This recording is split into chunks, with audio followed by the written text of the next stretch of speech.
Valverde memulai mimpinya menjadi pesepak bola profesional dari Divisi 1 Liga Uruguay. Langkah kecilnya di Peñarol mengantarkan Valverde pergi menjelajahi sepak bola Eropa. Real Madrid menjadi tempat tumbuh dan besarnya Valverde mewujudkan mimpi-mimpinya. Namun, seperti kebanyakan pemain lainnya, dirinya harus melalui jalan terjal setelah mengalami cedera yang cukup parah.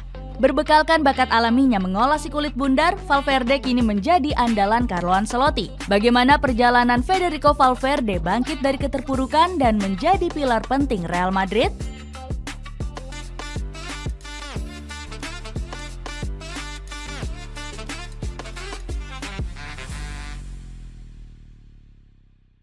Awal kedatangan. Federico Valverde sudah mencuri perhatian klub-klub besar Eropa sejak berusia 16 tahun.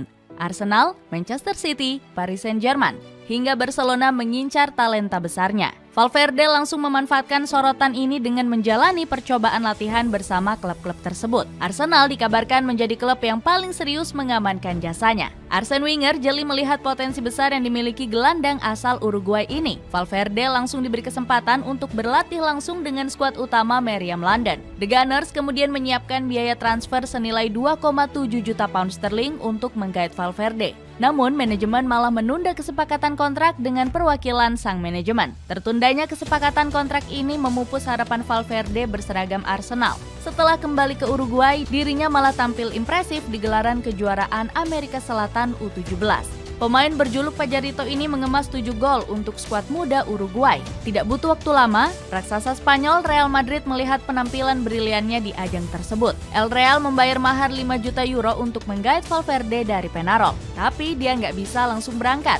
Vede baru bisa berangkat ke Real Madrid pada bulan Juni 2016 saat usianya menginjak 18 tahun. Transfer pemain kelahiran Montevideo ini sempat hampir batal di tengah jalan. Fisik Valverde dinilai terlalu kurus untuk bersaing di Akademi Real Madrid kala itu. Dengan tubuh kerempeng yang minim massa otot, bakat besarnya diprediksi bakal tenggelam. Wajar jika dirinya sudah mendapat julukan El Pajarito sejak membela Akademi Peñarol. El Pajarito bermakna si burung kecil yang sesuai dengan kondisi fisik Valverde saat itu. Akibat kondisi fisiknya yang di bawah standar, Valverde hampir gagal lolos ke tes medis. Beruntung Juni Calafat selaku Direktur Olahraga El Real turun langsung meyakinkan tim medis El Real untuk meloloskan Valverde. Selain masalah fisik, dirinya juga dikenal sebagai anak yang pemalu. Valverde adalah anak pendiam dan enggan terlalu berbaur dengan rekan-rekannya. Legenda Uruguay, Diego Forlan mengungkapkan karakter pemalu sang pemain. Saya ingat suatu hari setelah latihan di Peñarol, Valverde ditemani oleh ibunya. Sungguh, Valverde sangat pemalu. Saya kemudian mengobrol dengannya dan bercerita banyak soal masa depan Valverde di Real Madrid. Saya meyakinkannya kalau anaknya berada di tangan yang tepat, ujar Forlan. Valverde tidak langsung masuk ke skuad utama Los Blancos. Dirinya harus terlebih dahulu bermain di Real Madrid Castilla. Saat itu Valverde sempat satu tim dengan pemain beken seperti Achraf Hakimi dan Sergio Reguilon. Meski didominasi dengan pemain hebat, tak membuat Valverde merasa tertekan sama sekali. Bahkan dia langsung mencetak 1 gol di awal debutnya saat melawan Real Sociedad B. Tak hanya itu, dia juga berhasil membawa Castilla memenangkan laga dengan skor tipis 3-2. Kehebatan Valverde tersebut sudah terendus oleh Marca, media terbesar asal Spanyol. Mereka menuliskan artikel dan menyebut Federico Valverde adalah sosok penting Real Madrid Castilla. Prestasi ini sangat membanggakan, di mana jarang sekali Marca merilis artikel pemain muda akademi. Kemampuan Valverde mendapatkan pujian dari sang pelatih Santiago Solari. Saya sangat senang dengannya. Dia telah beradaptasi dengan sangat baik di klub dan negaranya. Valverde selalu menjadi poros permainan di lini tengah. Tampil apik di Castilla, Valverde kemudian dipinjamkan 1 musim penuh ke Deportivo La Coruña pada tahun 2017. Pelatih Super Depor yakni Pepe Mel memberinya banyak kesempatan untuk bermain.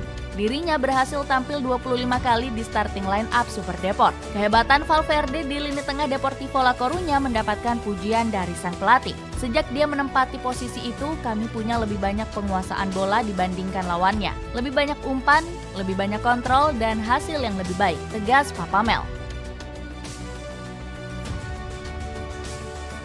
Masih belum dipercaya Real Madrid. Hingga sampai masa peminjaman Valverde pada tahun 2018. Setelah mengetahui dirinya kembali ke Real Madrid, Valverde sedih dan ingin bertahan di sana. Pasalnya dirinya sudah jatuh cinta dengan dukungan publik Deportivo. Kepercayaan dirinya mulai menguat sejak membela Super Depor selama 1 musim.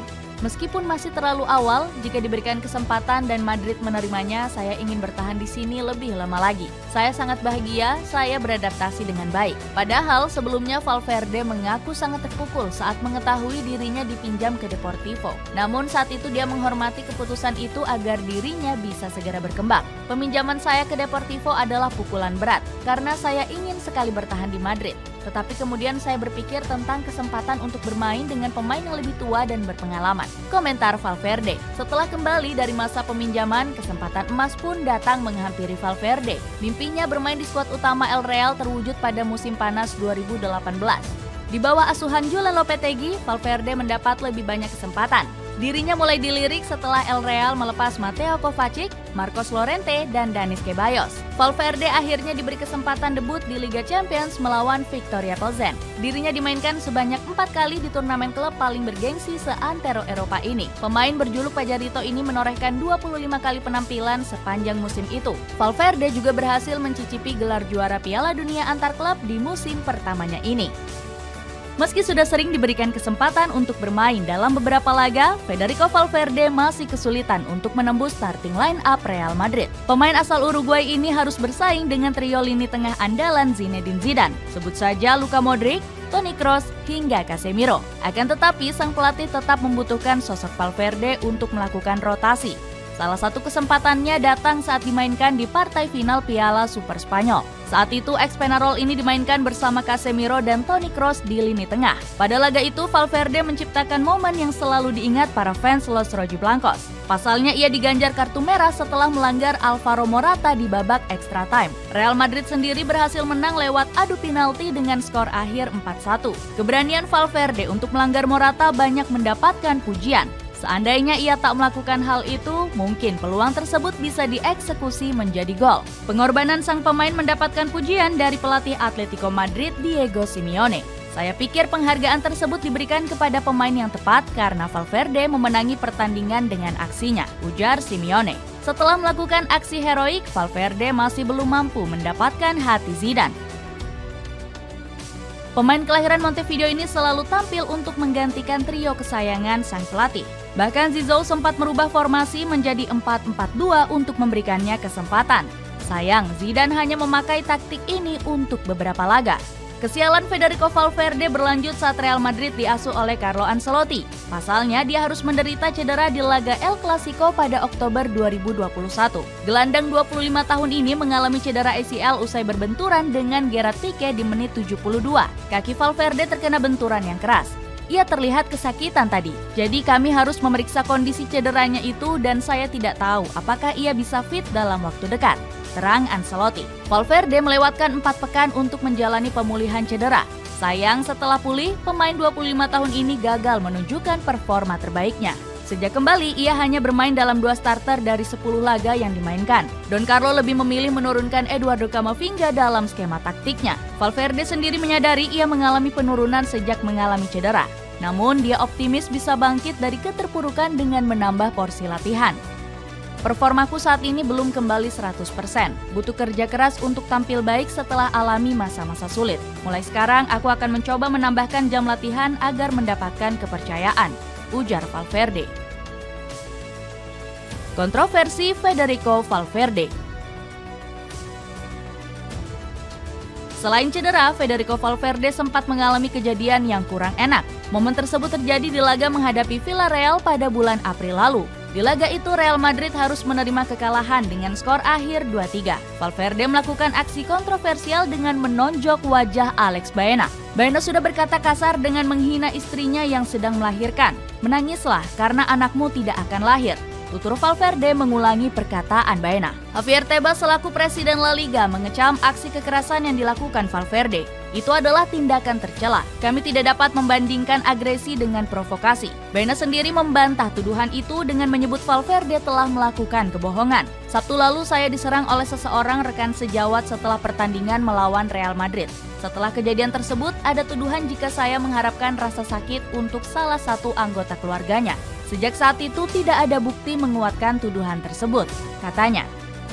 Atas tindakan itu, Baena memilih membawa kasus ini ke jalur hukum untuk diproses lebih lanjut. Kemarin saya melaporkan kasus ini ke polisi, biarkan keadilan melakukan tugasnya. Sekarang satu-satunya tujuan saya adalah fokus pada profesi saya dan membantu klub saya mencapai tujuannya.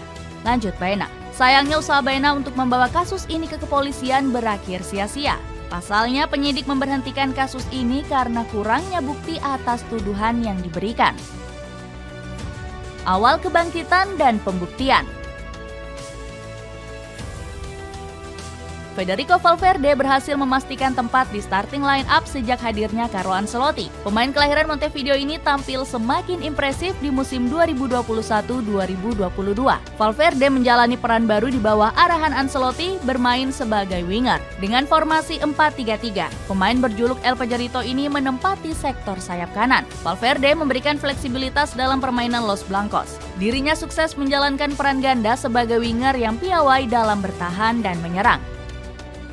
Kemampuan pressing Valverde juga sangat membantu Los Blancos tampil lebih menekan. Don Carlo menggunakan taktik ini di laga final menghadapi Liverpool. Valverde kembali dimainkan sebagai winger kanan menghadapi skuad asuhan Jurgen Klopp. Kepercayaan Ancelotti dibayar tuntas oleh Valverde lewat torehan 1 asisnya.